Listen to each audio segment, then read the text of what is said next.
Nabi Musa dan Nabi Harun diutus oleh Allah untuk berdakwah ke negeri Mesir untuk mengajak kaum Israel menyembah Allah Subhanahu wa Ta'ala.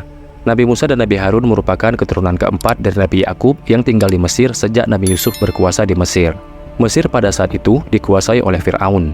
Kerajaan Mesir sangat luas dan kaya raya. Penduduk kerajaan Mesir terdiri dari dua bangsa, yaitu orang Qibti yang merupakan bangsa asli Mesir dan orang Israel yang merupakan keturunan Nabi Yakub. Kebanyakan orang-orang dari bangsa Qibti menduduki jabatan yang tinggi dalam kerajaan Mesir, sedangkan orang-orang Israel memiliki kedudukan rendah seperti buruh, pelayan, atau pesuruh. Raja Firaun memerintah Mesir dengan tangan besi dan bengis. Firaun rakus akan kekuasaan dan kekayaan, sehingga dengan berani dia menobatkan dirinya sebagai Tuhan yang wajib disembah oleh rakyatnya. Siapapun yang tidak setuju dan berani menentang pasti akan dihukum mati. Pada suatu hari, seorang peramal kerajaan datang menghadap Firaun. Dia mengatakan bahwa tidak lama lagi akan lahir seorang bayi dari bangsa Israel yang kelak menjadi musuh dan akan menjatuhkan kekuasaannya. Firaun pun kaget dan marah mendengar ramalan itu. Dan pada saat itu juga Firaun memerintahkan para prajuritnya untuk membunuh setiap bayi laki-laki yang lahir dari kalangan bangsa Israel. Hal itu dilakukan untuk mencegah jika ramalan itu terjadi. Saat itu Nabi Musa masih berada di dalam kandungan ibunya yang bernama Yukabat. Rakyat Mesir gempar dan berada dalam ketakutan, terutama para ibu yang mengandung dari kalangan bangsa Israel. Ketika Nabi Musa dilahirkan, Yukabat dan suaminya Imran panik. Jika tak segera disembunyikan, maka bayi laki-lakinya akan dibunuh oleh para tentara Fir'aun. Yukabat sangat sayang kepada bayinya yang sehat dan lucu. Ia tak rela jika bayinya harus dibunuh. Namun, untuk menyembunyikannya terus-menerus dari tentara kerajaan Fir'aun juga tidak mungkin. Dalam kebimbangan hati tersebut, Allah memberikan ilham kepada Yukabat untuk menghanyutkan bayinya ke sungai Nil. Dengan mengendap-endap, Yukabat dan kakak Nabi Musa menuju tepian sungai Nil. Mereka meletakkan bayi Musa di dalam sebuah tempat yang dibuat senyaman mungkin hingga bayi Musa tidak menangis.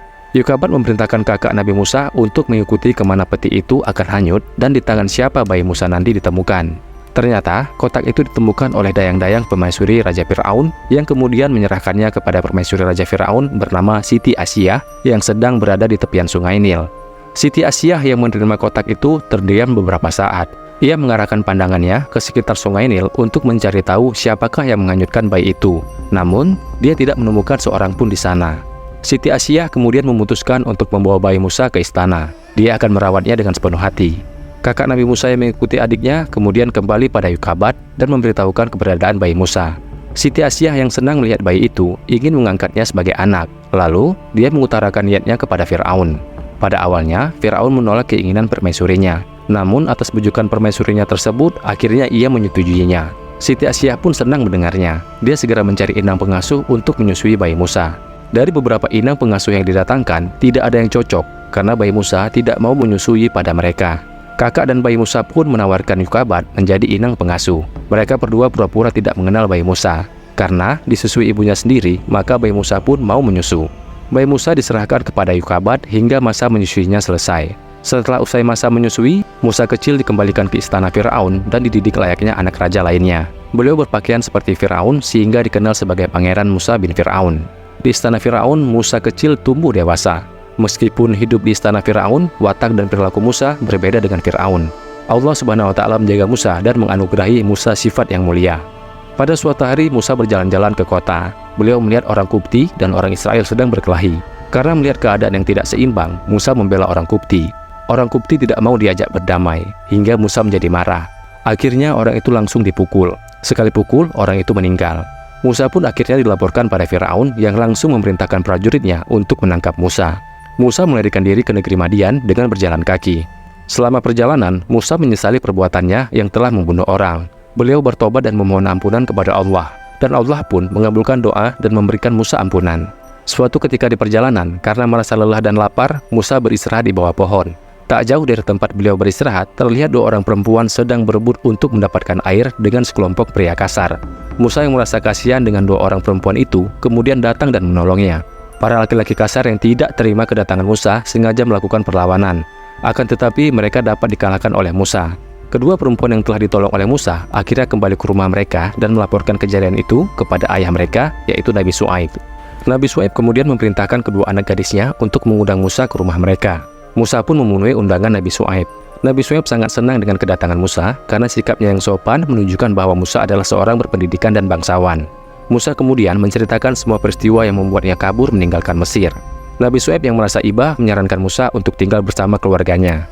Dan atas saran anaknya, Nabi Syuaib kemudian bermaksud menikahkan salah satu anaknya dengan Musa. Namun, sebagai syarat atau mas kawinnya, Musa diminta untuk mengembalakan ternak-ternak milik Nabi Syuaib selama 8 tahun. Musa pun menyetujui syarat yang diajukan Nabi Syuaib dan bahkan menggenapkannya menjadi 10 tahun mengembalakan ternak-ternak Nabi Syuaib. Musa menjalankan masa perjanjiannya dengan sabar. Selama itu, nampaklah bagi keluarga Nabi Syuaib bahwa Musa adalah seorang pemuda kuat, perkasa, jujur, dan dapat dipercaya. Pada suatu hari, Musa ingin kembali ke Mesir. Musa menyadari tidak mustahil jika tentara Mesir masih mencarinya. Oleh sebab itu, beliau ditemani istrinya menempuh perjalanan memutar, tidak melalui jalan biasa. Dalam perjalanannya, Musa dan istrinya tersesat tanpa tahu arah yang harus ditempuh untuk melanjutkan perjalanan ke Mesir.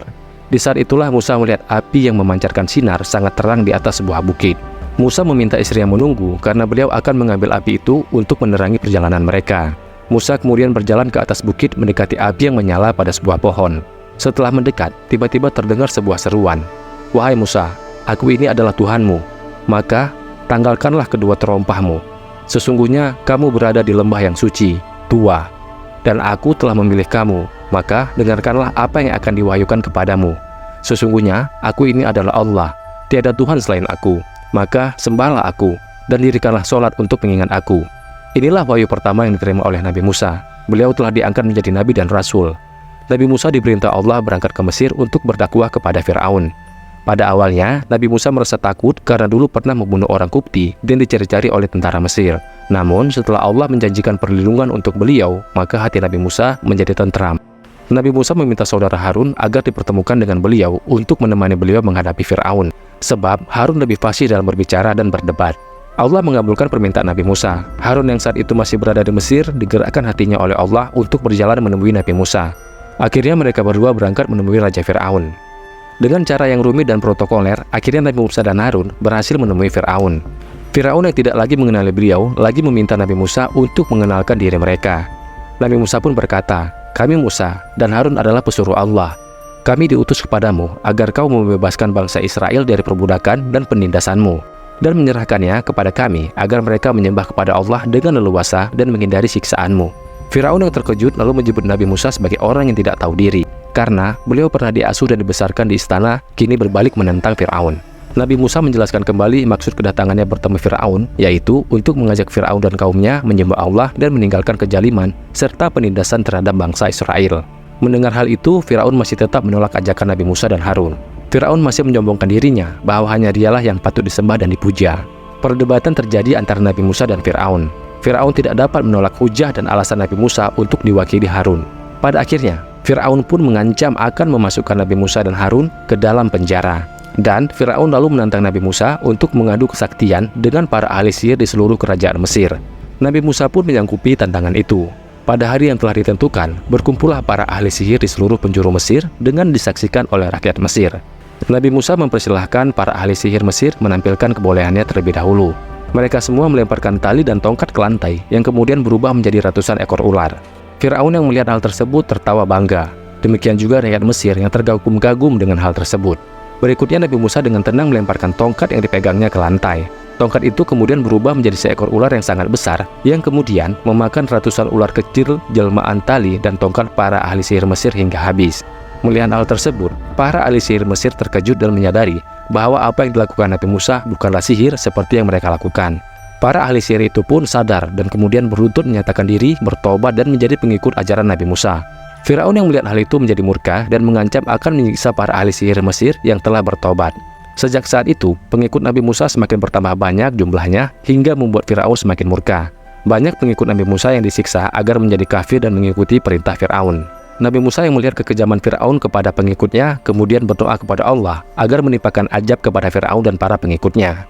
Allah mengabulkan doa Nabi Musa. Mesir kemudian dilanda kemarau yang sangat panjang sehingga banyak sekali panen tanaman yang gagal. Setelah itu negeri Mesir dilanda badai topan yang dahsyat sehingga banyak rumah-rumah dan bangunan-bangunan besar yang roboh. Tidak hanya itu saja, jutaan belalang menyerbu hewan serta perkebunan rakyat Mesir hingga banyak ternak yang mati. Azab dari Allah tidak berhenti hingga di situ saja. Negeri Mesir kemudian diserbu katak dan kutu yang jumlahnya jutaan. Dan terakhir, semua air di negeri Mesir berubah warna menjadi merah seperti darah. Bencana itu menyebabkan timbulnya wabah penyakit di seluruh penjuru Mesir. Setiap anak laki-laki bangsa Mesir mendadak meninggal tanpa diketahui sebabnya, tidak terkecuali putra mahkota Mesir anak Fir'aun. Dalam keadaan seperti itu, Fir'aun dan pengikutnya mendatangi Nabi Musa dan memohon agar beliau berdoa kepada Allah untuk mencabut ajab itu. Nabi Musa pun akhirnya bersedia berdoa setelah Fir'aun berjanji akan membiarkan kaum Bani Israel pergi dari Mesir bersama beliau. Namun setelah ajab berhenti dan keadaan menjadi normal kembali, Fir'aun dan pengikutnya mengingkari janji. Banyak kaum Bani Israel yang diperkerjakan sebagai budak dan buruh, serta masih banyak yang disiksa oleh Fir'aun dan pengikutnya. Dalam keadaan seperti itu, Nabi Musa menerima wahyu dari Allah yang memerintahkan Nabi Musa meninggalkan Mesir bersama para pengikutnya. Nabi Musa bersama para pengikutnya diam-diam meninggalkan Mesir pada malam hari agar tidak diketahui Fir'aun. Namun, Fir'aun dan para pengikutnya mengetahui kepergian Nabi Musa yang kemudian mengejar beliau. Saat itu Nabi Musa dan pengikutnya telah sampai di tepian Laut Merah. Mereka terjebak tidak dapat melanjutkan perjalanan. Para pengikut Nabi Musa panik karena di belakang mereka Fir'aun dan tentaranya semakin mendekat. Nabi Musa akhirnya berdoa meminta pertolongan kepada Allah Subhanahu wa Ta'ala, dan Allah memerintahkan Nabi Musa memukulkan tongkatnya di lautan. Ketika tongkat Nabi Musa dipukulkan ke lautan, seketika itu juga Laut Merah terbelah menjadi dua yang membentuk jalan di antara lautan tersebut. Nabi Musa dan kaum Bani Israel segera melintasi jalan di lautan tersebut. Sementara itu, Fir'aun dan tentaranya mengikuti dari belakang. Setelah Nabi Musa dan para pengikutnya sampai ke seberang, Laut Merah kembali menutup. Gelombang besar menyapu Fir'aun dan bala tentaranya hingga mereka semua tewas tenggelam di dasar Laut Merah. Allah telah mengakhiri kekejaman dan kejaliman Fir'aun di muka bumi. Namun, Allah membuat jasad Fir'aun tidak rusak sebagai pelajaran untuk seluruh umat manusia. Demikianlah kisah Nabi Musa alaihissalam. Semoga video ini dapat memberikan manfaat. Wallahu a'lam bishawab. Assalamualaikum warahmatullahi wabarakatuh.